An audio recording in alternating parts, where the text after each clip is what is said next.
Bueno, vamos a empezar entonces con el tema del día. Nosotros sabemos que estamos hablando de conductas maladaptativas y hasta ahora veníamos hablando de estas conductas en general, en cualquier persona, que nos pueden llevar a enfermar.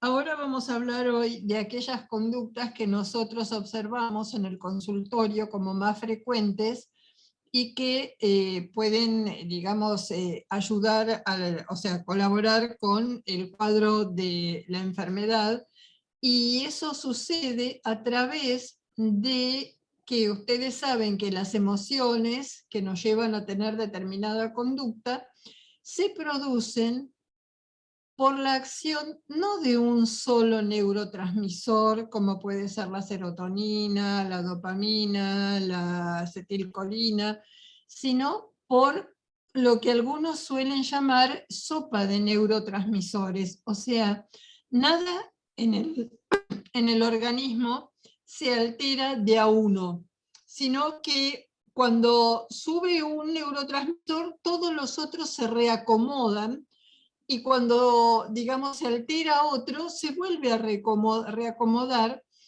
y en cada emoción no es la expresión de un solo neurotransmisor, sino de, digamos, una plantilla de combinaciones de los distintos neurotransmisores, y por ahora vamos sabiendo cómo se afecta uno predominantemente, pero todo está en desarrollo, todo está en continuo aprendizaje, y eso es lo que, alguna síntesis de eso, prácticas, lo que vamos a ir viendo.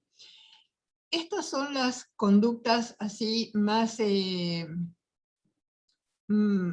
conocidas por nosotros los médicos reumatólogos en la práctica del consultorio. Lo que sabemos es que la enfermedad produce, o sea, lleva al aislamiento. ¿Por qué? Porque la persona que le duele o no puede hacer determinada actividad igual que los demás, bueno, se repliega, se aísla. Pero también sabemos, y esto sería esta imagen, ¿no? Pero también sabemos que en este último tiempo hemos tenido la problemática de la pandemia, y donde se nos decía a todos, pacientes o personas que no tenían problemas, que nos quedemos en casa, y que eso también produce alteraciones en cualquier persona del estado de ánimo. Si sumamos ambas situaciones, o sea, aquel que tenía una enfermedad crónica más el aislamiento que tuvimos que tener necesario, eso aumenta, digamos, las consecuencias. Aumenta el tiempo de la atención focalizada en la enfermedad, que toda persona que tiene un padecimiento de dolor o de disfuncionalidad va a tener. O sea, el síntoma tiene la particularidad de llamar la atención, de sustraer atención del mundo y fijarla en eso que la persona está sintiendo, en el dolor, en la molestia, en la incapacidad. También es natural que la persona o que nosotros sintamos autoconmiseración, o sea, pobre de mí que me está pasando esto. ¿Cómo va a ser? ¿Cómo voy a hacer? ¿Voy a poder trabajar? ¿Voy a poder valerme por mí mismo? ¿Me va a bancar mi familia? ¿Cuánto durará mi vida? ¿No? Y todo eso me lleva a la autoconmiseración, a sentirme que no valgo, que sería la minusvalía, que yo valgo menos que los demás, que a mí no me dan bolilla porque, bueno, yo estoy así, que no cuentan conmigo. Una serie de pensamientos que nos brotan espontáneamente en la enfermedad. También la ineficacia. ¿Qué vendría a ser la ineficacia? Es pensar que yo no voy a poder hacer nada por variar mi realidad. Con esta sensación llegan muchos de los pacientes, y digamos, en esta sensación es como ¿para qué me voy a esforzar si yo no puedo cambiar lo que me pasa? Si esto es algo que me puede, ¿no? Y sin embargo, nosotros a través de todas las actividades, digamos, del servicio, de todo lo que es la psicoeducación, podemos revertir, al menos en algún grado, esta situación y hacer que el paciente pueda valerse por sí mismo en la mayoría de las cosas de la vida. También tenemos que lidiar en el consultorio con aquella persona que ha encontrado una situación de comodidad en su minusvalía, en su ineficacia, en su autoconmiseración, y que espera que los demás se hagan cargo de él, de sí mismo, obtiene beneficios secundarios, o sea, no, yo no puedo hacer tal cosa, no, eso me lo hace alguna persona de la familia, o si no, tratar de obtener otro tipo de beneficios secundarios. Esta semana estuve parada en una esquina esperando 10 minutos y me causó sorpresa ver pasar 5 autos en 10 minutos de discapacitados.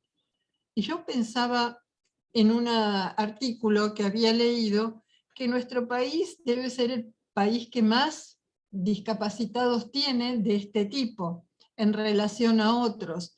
Y bueno, digamos acá, toda persona, digamos, lo ve como un derecho y lo tiene, pero no toda persona cardíaca, no todo hipertenso tiene o es plausible de un certificado de discapacidad, porque cuando se determina la enfermedad al momento que pueda tener una discapacidad, pasan años en los que la persona, digamos, estaría mejor si se sintiera capacitado, ¿no? Pero bueno, esa es nuestra idiosincrasia y el de algunas personas que buscan esos beneficios secundarios.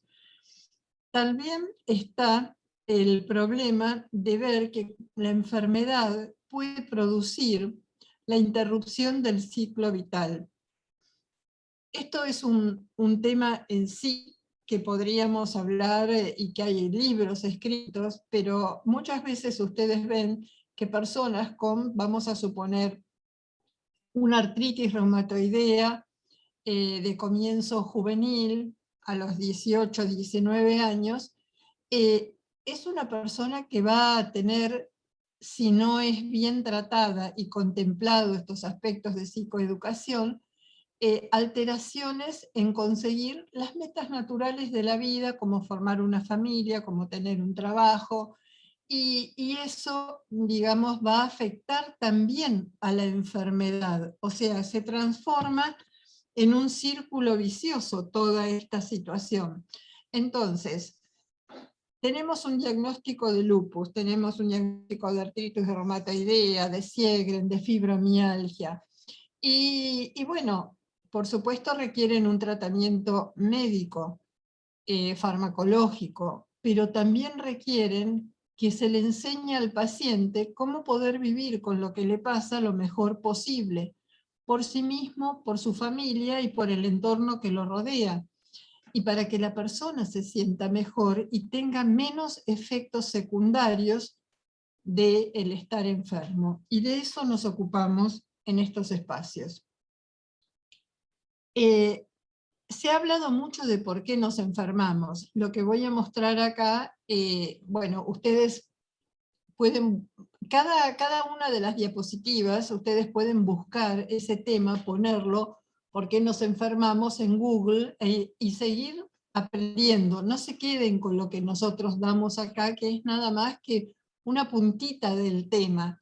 Pero lo que se dice en general es que aquella persona que vive pensando en el pasado, en lo que le pasó o en lo que le falta de ese pasado, va a tener sentimientos negativos. Y esa sopa de neurotransmisores va a ser de neurotransmisores que mantienen el estrés, que mantienen la tensión y que no hacen bien. A veces que dice de no saber irnos a tiempo de una situación que nos molesta. una de las cosas que escuchamos muchas veces es que a la persona no le gusta tal situación en su trabajo, y no piensa en buscarse otro trabajo, sino que piensa en modificar la situación, cosa que es bastante difícil.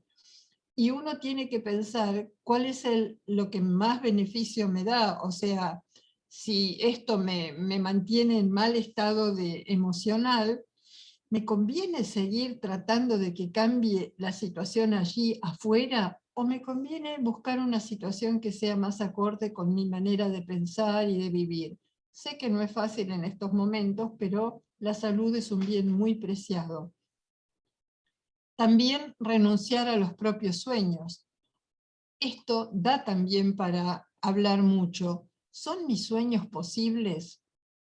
Yo sé que debemos esforzarnos para conseguir nuestros objetivos y nuestros sueños, pero también debemos ver si nuestros sueños son, digamos, una posibilidad real en mis condiciones, y si no sería mejor poner metas chiquitas que me hagan sentir que puedo y que me hagan llegar más lejos.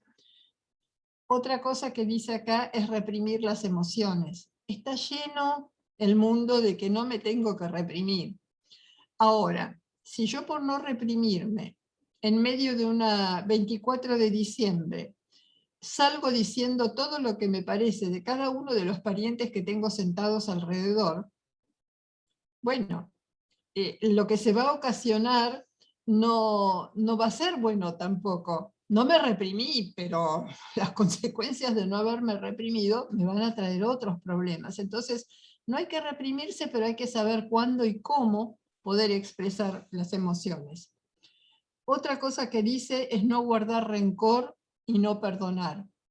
Esto es muy importante aprender a hacerlo, pero todo es una enseñanza que sería mejor tenerla desde niños. Si no la tenemos desde niños, la podemos aprender en cualquier momento, porque el rencor lo que hace es mantener parte de mi energía pegada a una situación de disgusto o de malestar. Y esto es pura economía. Si tengo la energía en el rencor, no la tengo para disfrutar o para vivir el hoy. Entonces tengo que dejar ir las cosas del pasado que no me sirven, tengo que poder perdonar, pero no por el otro solamente, por mí fundamentalmente. Esto es lo mismo de soltar a tiempo, algo que no me hace bien. Evitar rodearnos de personas tóxicas. Uno conoce a alguien y siente, ¿no? Esto que se dice, si hay química, si no hay química, pero no solo en el amor, en la relación, ¿no? Y si no va, bueno, yo no tengo que gustarle a todo el mundo, y también tengo derecho a que no todos me gusten a mí, y de ir buscando aquellas personas con las que me siento bien y me ayudan a crecer. Eso es algo posible y que puedo hacer. No, Sí, mira. perdón. Bueno, también no pedir perdón cuando nos confundimos, porque uno sabe cuando se confundió. Y nadie engaña a nadie más que a sí mismo. Así que, bueno, dejar las cosas.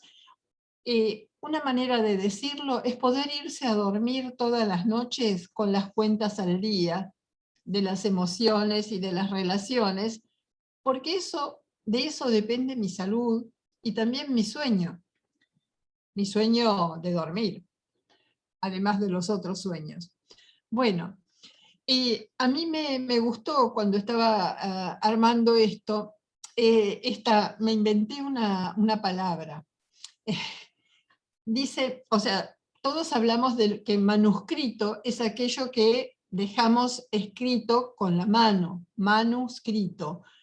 Y en nuestro cuerpo quedan todas las emociones que hemos vivido a lo largo de nuestra vida. Y se me ocurrió que le queda bien la palabra cuerpo escrito, ¿no? Así como hay un manuscrito de pensamientos, hay un cuerpo escrito de emociones, de sensaciones. Y fíjense esta imagen qué buena. Habla de las dudas, de la competencia, de las peleas, de los conflictos, de la falta de confianza, del ego, de no saber manejar las diferencias, de las prohibiciones, de la separación, de la bronca, de las reacciones que a lo mejor no sirven, de la soledad, del miedo, de la vergüenza. Uf, todas estas emociones y sensaciones, porque de la emoción hay una repercusión en el cuerpo, que yo he ido teniendo en mi vida como toda otra persona, pero si tengo mucho de estas emociones negativas, mi cuerpo va a estar cansado, va a estar agotado, va a estar menos, con menos capacidad para el día de cada día.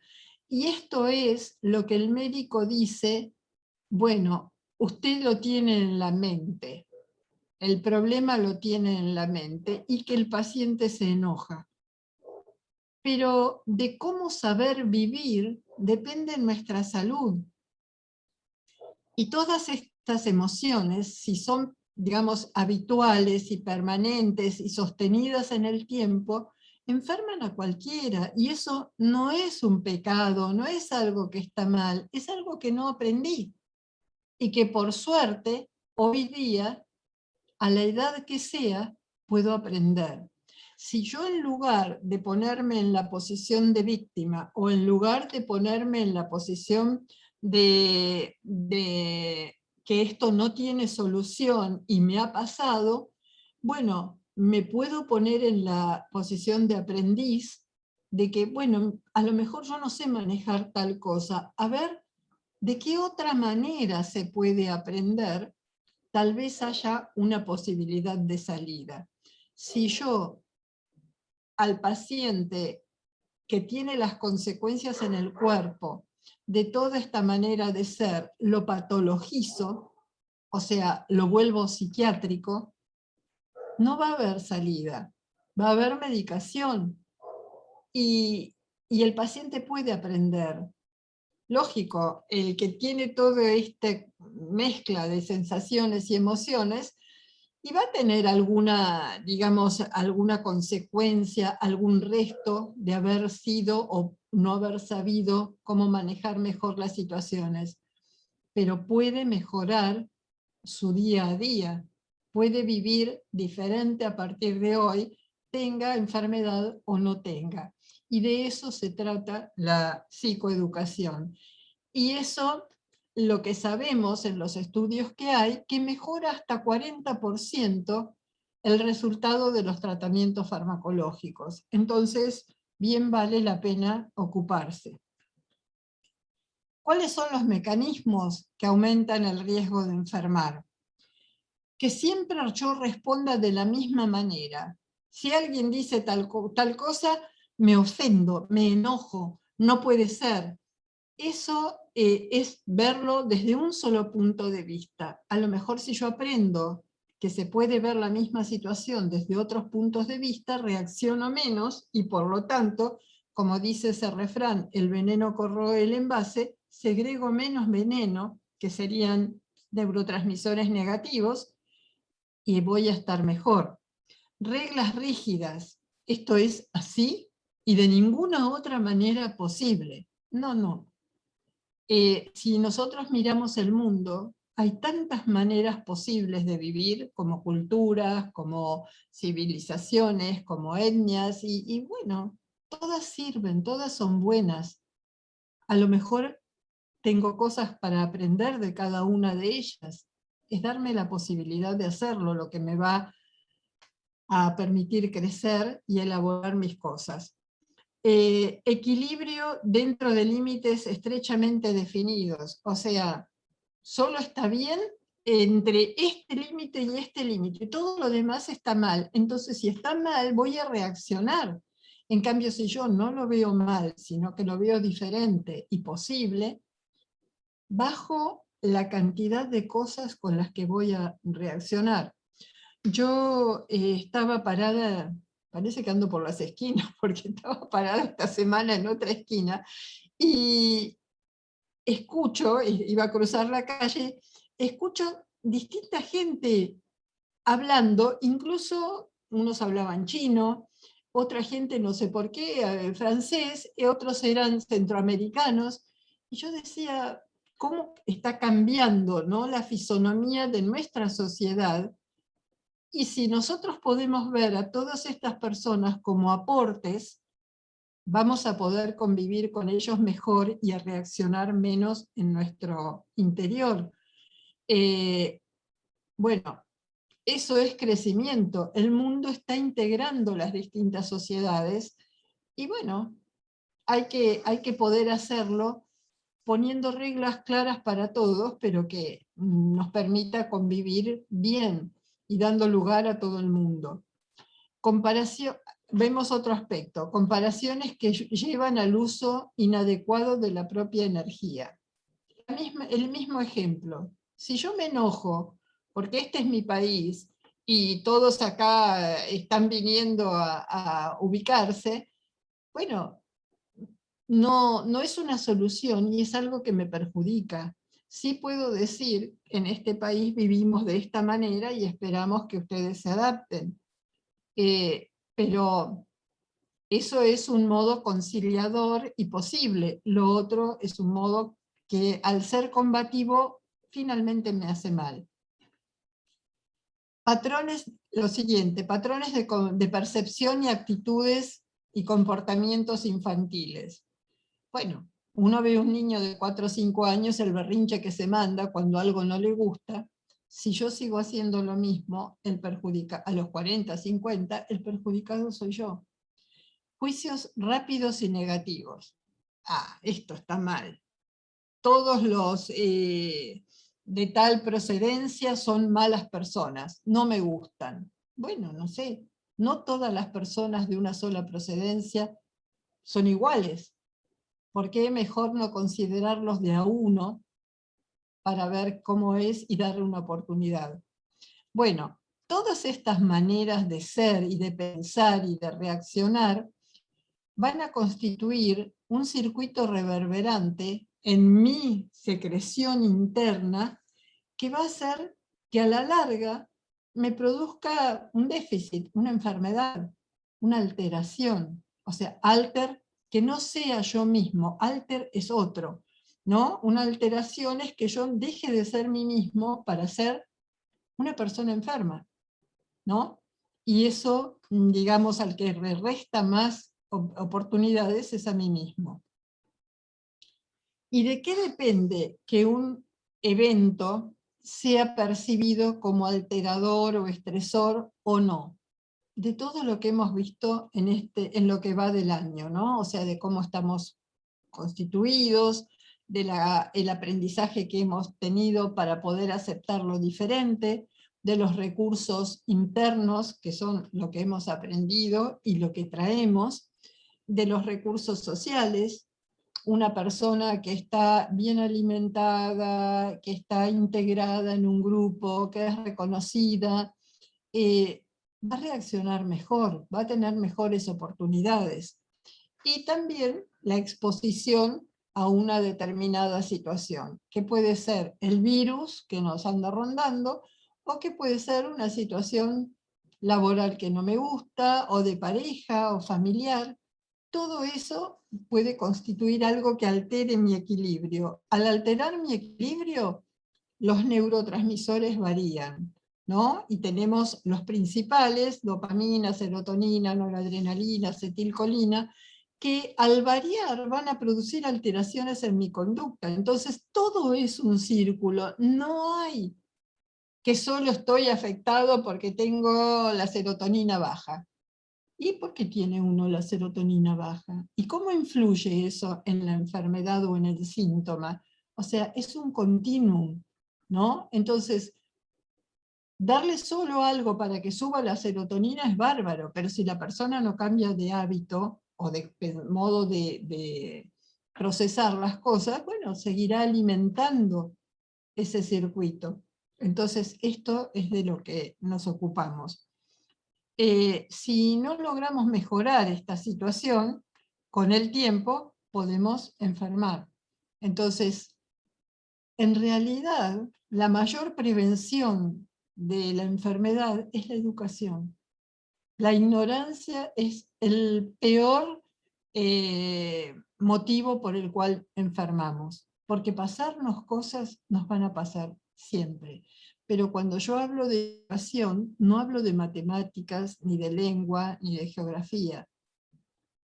Hablo de la educación emocional, de convivir con los demás, de lo social. Ustedes saben que hay países que no toman examen, los japoneses, por ejemplo, no toman examen a los niños hasta 4º grado, porque lo que más les enseñan son estas cosas de las que estamos hablando.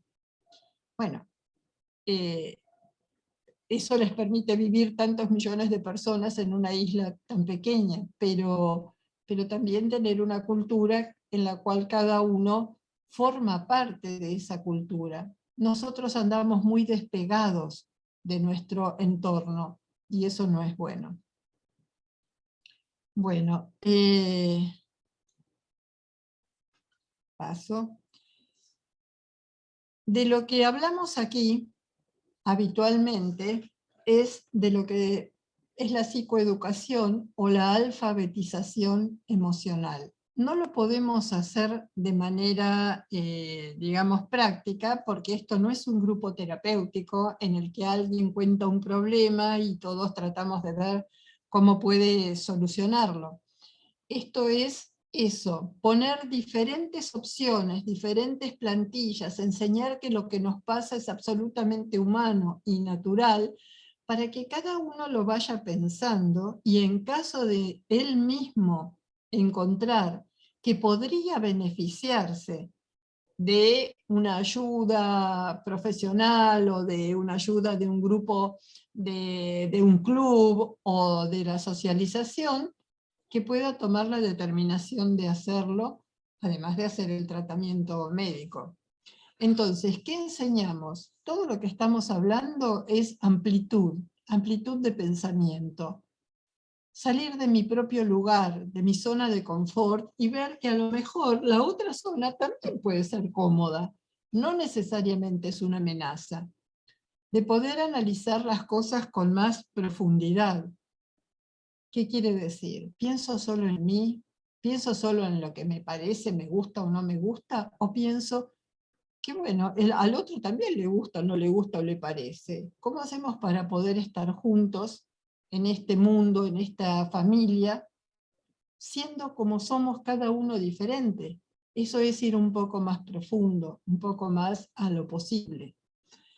Confianza en uno mismo, en esto que yo decía de tener derecho a dar mi opinión, pero saber cuándo y dónde y en qué medida. Y sobre todo, saber si es necesario, ¿no? Este cuento que a veces contamos de los 3 filtros del alumno que viene corriendo a contarle al maestro, ¿sabes lo que dicen de mí, de ti en el pueblo? Y el maestro le dice, ¿ya lo pasaste por los 3 filtros? ¿Qué filtros? Y el maestro le dice, ¿es verdad lo que me vas a contar? No lo sé, solo me lo han contado. ¿Es bueno? ¿Sirve para algo? No lo pensé. O sea, ¿para qué digo? ¿Para qué hago? ¿Qué busco? ¿Qué beneficio busco de lo que... Y si no lo pasé por todos esos filtros, ¿para qué lo voy a decir? No sirve, ¿no? Eso es la confianza en mí mismo, en que lo que digo es importante, es bueno, es útil y no hace daño, y la confianza en el otro o en la que me va a tener el otro, porque cuando hablo digo cosas que son útiles. Sacar enseñanzas de lo que me va pasando. Es un arte poder pensar que si algo me pasa es para aprender y no para hacerme daño. Eso también lo vamos aprendiendo acá. Pluralidad tiene que ver con esto de amplitud. Aceptar que otro hace diferente lo que a mí me parece que se tiene que hacer así y nada más, ¿no? También ver ambos lados de una situación. Esto lo vemos cuando hablamos del ejemplo de que, bueno, necesitamos el agua para vivir, no podemos estar más de 3 días sin agua, pero si nos la dan toda de golpe, la que necesitamos en nuestra vida, nos ahogamos. Entonces, todas las cosas como el agua pueden ser buenas o pueden ser malas. El asunto es la medida en que nosotros podamos utilizar cada una de esas cosas y permitir al otro que también pueda tener su agua, su alimento, o sea, pensar en mí, pensar en que no acumular no sirve si el otro tiene necesidad no cubierta, porque a la larga se me vuelve en contra. Pensamientos proactivos significa, bueno, a ver, tenemos poca agua, estamos en crisis hídrica en el mundo. ¿Qué se puede hacer? Hay lugares que desalinizan el agua del mar. Todavía es cara, pero bueno, ya es algo, ¿no? También hay lugares que a partir del aire, de la humedad del aire, extraen agua. Bueno, ya se verá el modo, o sea, poder pensar y poder hacer algo para solucionar esta situación. Tomarlo con humor, cada cosa que nos pasa. Sobre todo tomarnos con humor a nosotros mismos. Poder reírnos. Esto que les decía de, bueno, esta semana anduve por las esquinas, pero en cada esquina aproveché para observar algo o para digamos, ver qué está pasando en el entorno. Y hacerlo con humor. Razonar, pero razonar, bueno, a ver, ¿qué está pasando? ¿Cómo hacemos? Buscar las alternativas y decidir con cuáles me voy a quedar.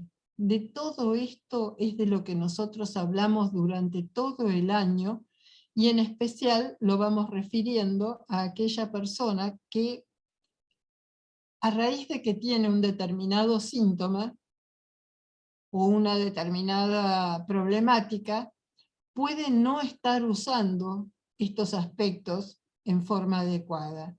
Entonces lo mostramos, le dejamos tiempo para pensar, se lo dejamos a mano para que lo pueda volver a analizar y ver si a lo mejor le sirve conversarlo con unos amigos o conversarlo con la familia, pero conversarlo desde el lugar de poder hacer algo que le sirva a cada uno, ¿no? Y si no encuentro eco en eso, bueno, pues conversarlo con un profesional, ya sea el médico si puede, si tiene tiempo, o un profesional del área psicológica que me pueda enseñar todos estos aspectos.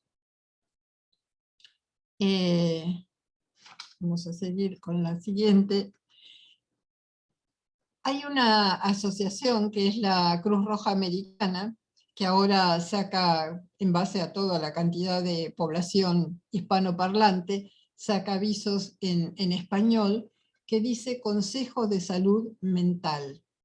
Manténgase conectado con sus familiares y amigos y ofrezca su apoyo. ¿Qué nos está queriendo decir? Y empezamos la charla hablando que la enfermedad produce aislamiento y que perdón, y que el aislamiento produce enfermedad. Fíjense que ellos no me conocen a mí, y esto lo encontré de casualidad. O sea, en otra parte del continente americano hay alguien que está diciendo lo mismo porque esto es lo importante. Si yo me quedo con mi propio pensamiento, termino creyendo todo lo que pienso y cercando mi mundo, teniendo reacciones rápidas, juicios, todo esto que veníamos hablando, solo porque no tengo contacto con los demás, porque cada uno de los otros es como un espejo que me va a decir, che, ¿no estás exagerando con eso? ¿Por qué no te fijas y tal cosa? O que me va a decir, vos sabés que yo en tal lado vi que otra gente hacía así. O sea, me va a dar el intercambio que me permita crecer. El aislamiento me estanca. Y es importante cuando uno tiene una enfermedad crónica que combata su aislamiento para no estancarse. Así que una de las cosas que más recalcamos es esto: no se aíslen, participen de cualquier cosa, del PAMI de la zona, de las asociaciones de fomento, de los clubes, de todo lo que puedan, porque eso es salud. Y bueno, nuestros objetivos, y con esto terminamos, es primero decirles que sí que entendemos que tienen un sufrimiento, una enfermedad. Nos dedicamos a ver cómo solucionarla.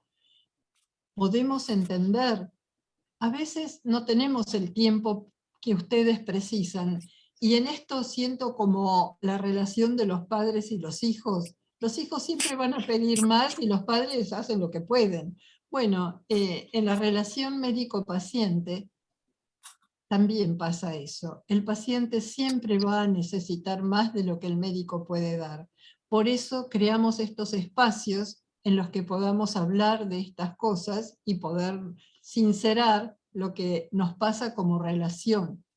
Poder aliviar los dolores, las molestias, las discapacidades, también poder aliviar el peso de lo que significa estar enfermo.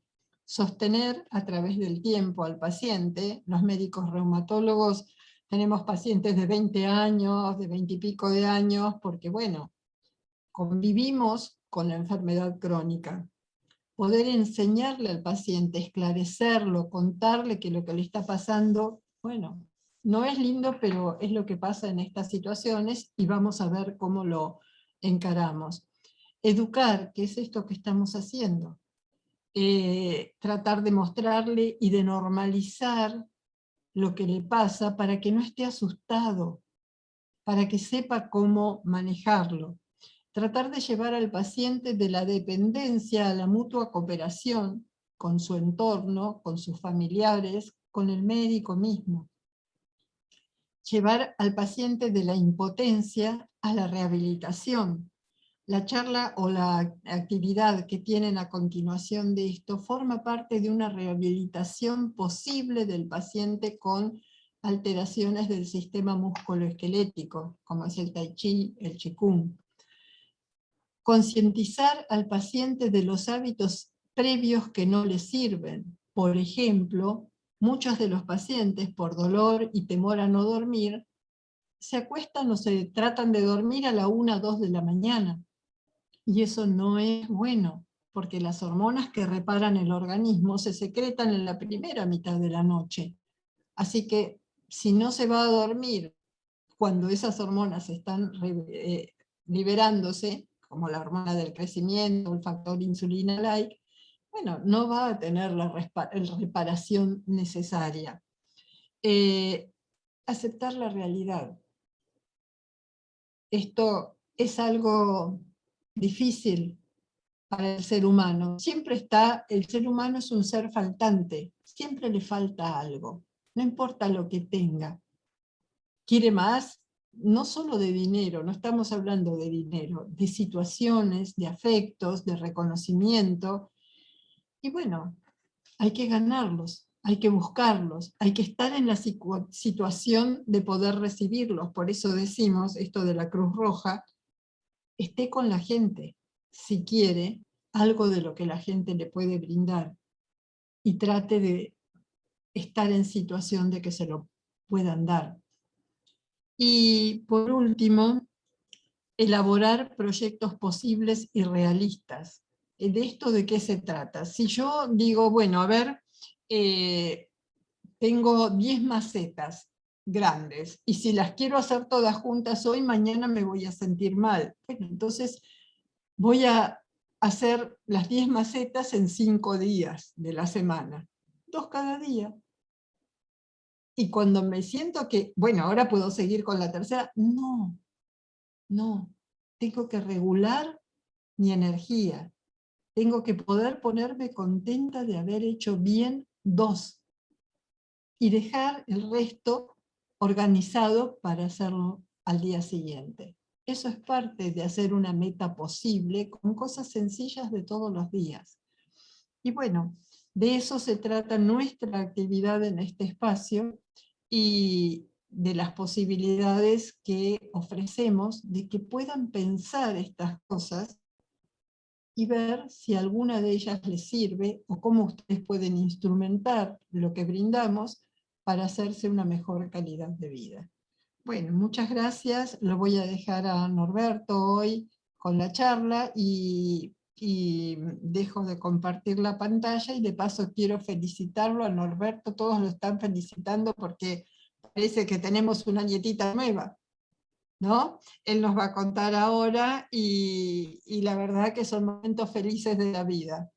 Felicidades. Sí, ¿alguna pregunta sobre esto? ¿Entienden cuál es el proceso y qué es lo que se brinda? Sí, yo solo agradecer. Muchas gracias, doctor. Gracias. Gracias. Sí, una maravilla, clarísimo, me encantó. Bueno, es difícil porque nosotros vamos dando vueltas sobre el mismo tema para decirlo de diferentes maneras, porque cada uno de nosotros tiene presta atención a distintas cosas. Entonces, buscamos los modos de que cada uno le pueda ser útil cada día algo. No, excelente. Brinda cada día más conciencia, como que uno lo vuelve a escuchar, pero como uno está distinto, lo procesa de otra forma. Así Es que, verdad. no, Mire, pero lo hace tan didáctico, lo hace tan... esto que dijo Susana, mire, todas las religiones vuelven a leer sus libros sagrados cada año otra vez. Y uno dice, ¿otra vez con el Adán y Eva? Bueno, pero este año yo ya no soy la misma persona que el año pasado y voy a escuchar algo diferente que me puede servir, ¿no? Entonces, si lo hacen ellos, que hace miles de años que están como enseñando, y bueno, ¿será que el método sirve? También lo podemos hacer nosotros, hay que saber, digamos, manejar las distintas maneras de abordar el mismo tema, que es la calidad de vida en nuestro caso. Bueno, muy bien. Y además también una cosa es entender y después poder llevarlo a la práctica. Porque a veces uno dice, sí, tiene razón, a mí me pasa con esto de la regulación de la energía, pero antes no me daba cuenta y ahora me doy cuenta. Pero todavía no logro regularme, porque cuando tengo mucha energía, tengo tanta energía, que es como que no puedo parar y quiero aprovechar, porque además estoy tan feliz de tener tanta energía que quiero hacer de todo. Y ahí me acuerdo de sus palabras, digo, no, tengo que guardar un poco para más tarde, porque si no después termino de cama. Bueno, ese es un tema muy, muy importante, lo que acaba de decir Gabriela. Saber algo, saber que me paso de rosca, que cuando tengo energía la uso de más, que no hace, o sea, no es la solución del problema. Es solo el comienzo del camino para poder resolverlo. Y resolverlo es un trabajo de autoconocimiento, de autodominio, de sostén continuo de esa situación. La vida no es que ya lo sé y ya está, listo. ¿No? Ya, entonces no me va a pasar más. No, no. La vida, siempre hay que pensar en la vida como algo muy, la vida es muy juguetona. Dice, ya lo sabés, bueno, a ver, vamos a ver, ¿no? Y nos prueba otra vez. Nos da mucha energía, a ver si la podemos regular. Entonces, si uno, en vez de sentirse mal, dice, ¿estamos jugando? Bueno, yo voy a tratar de regularlo hoy. Voy a tratar, y mañana voy a tratar de nuevo, y pasado de nuevo, hasta que lo haga naturalmente, hasta que no me cueste. Entonces ahí la vida se queda tranquila y me propone otro jueguito diferente, ¿no? O sea, si lo tomamos así, es como más posible, pero la vida siempre es esfuerzo y trabajo. El asunto es sentirnos que estamos dispuestos, ¿no?, a jugar con ella. Así es más liviano. Bueno, los voy a dejar. Gracias, muchas gracias. Y vamos viendo. Gracias. Gracias a todos y hasta el miércoles. Gracias, Cris. Gracias, hasta el Chao, miércoles.